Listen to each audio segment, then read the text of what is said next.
20 साल में पहली दफा कोई कनेडियन फॉरेन मिनिस्टर पाकिस्तान के दौरे पर आई। अनीता आनंद के विजिट में ज्यादा बात सिक्योरिटी और डेवलपमेंट के बारे में हुई, मगर बिहाइंड द सीन्स पाकिस्तान और कनाडा के दरमियान डिप्लोमेटिक ताल्लुकात में अपटिक के पीछे एक अनयूजुअल कमोडिटी है, कनोला ऑयल। इस कहानी के पीछे ट्रंप एडमिनिस्ट्रेशन के चाइना पर टैरिफ्स, पाकिस्तान के GMO रूल्स और ग्लोबली चेंजिंग मार्केट्स हैं।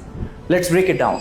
कनोला और कनाडा की रेलेवेंस समझने के लिए एक छोटा सा हिस्ट्री लेसन जरूरी है। कनोला दरअसल मस्टर्ड की एक हाई यील्ड और लो यूरिक एसिड वाली वैरायटी है जो 1970s में कनेडियन साइंटिस्ट ने इजाद की। इसका फुल नेम कनेडियन ऑयल लो एसिड है, जिसको शॉर्ट फॉर्म में कनोला बोला जाता है। बहुत जल्द कनाडा दुनिया में एक बड़ा ऑयल सीड सप्लायर बन गया और कनोला की 30% सप्लाई इन्हीं से आती थी। पाकिस्तान भी 2002 से कनेडियन कनोला इंपोर्ट कर रहा है। वैसे तो हमारे यहाँ सरसों की फसल उगाई जाती है, मगर ये लोकल डिमांड मीट करने के लिए काफी नहीं है। Cooking oil remains import reliant, यानी कि या तो मलेशिया और इंडोनेशिया से पाम ऑयल आता है या फिर कनाडा और ऑस्ट्रेलिया से कनोला। ओवर टाइम पाकिस्तान की कनोला इंपोर्ट्स बढ़ती रही हैं। 2010 और 2011 में ये 7 लाख टन थी और 2015 से 20 के दौरान ये एवरेज 8,10,000 टन थी। मगर फिर आया 2022, एक तकरीबन 20 साल पुराने बायो सेफ्टी प्रोटोकॉल के तहत पाकिस्तान ने GMO फसलों की इंपोर्ट को बैन कर दिया। GMO फसलों के बारे में अमूमन लोगों के खदशात होते हैं, मगर रियलिटी ये है कि GMO खाना सेफ होता है और पाकिस्तान की फूड सप्लाई में पहले से मौजूद है। इस बैन के बाद पाकिस्तान ने कनाडा से कनोला इंपोर्ट करना बंद कर दिया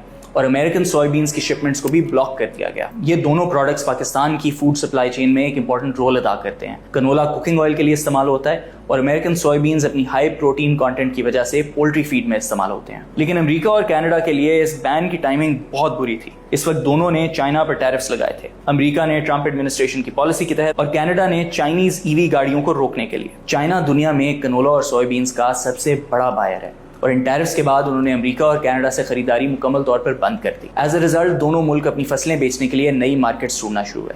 उनमें से एक पोटेंशियल मार्केट पाकिस्तान थी। 2023 के बाद अमेरिका और कनाडा ने अलग अलग डिप्लोमेटिक एफर्ट शुरू की इस बैन को रिमूव करवाने के लिए। फरवरी 2025 तक पाकिस्तान ने अमेरिकन सोयाबीन्स की इंपोर्ट रिज्यूम कर दी और उस साल अमेरिका से 3 लाख मेट्रिक टन इंपोर्ट किया। GMO इशू के बाद पाकिस्तान ने कनोला के लिए ऑस्ट्रेलिया का रुख किया था, मगर नवंबर 2005 में इसहाक डार और अनीता आनंद ने कनेडियन कनोला इंपोर्ट्स रिज्यूम करने की जॉइंट अनाउंसमेंट की। Less than a year later Anita Anand ने अनाउंसमेंट की कि पाकिस्तान नवंबर से अब तक 4,70,000 टन कनोला इंपोर्ट कर चुका है। देखना यह होगा कि चाइना के साथ ट्रेड डील्स के बाद पाकिस्तान नॉर्थ अमेरिकन फार्मर्स के लिए कितनी बड़ी मार्केट बन सकता है और फ्यूचर में ये हमारे इंपोर्ट बिल पर कितना बड़ा बोझ होगा।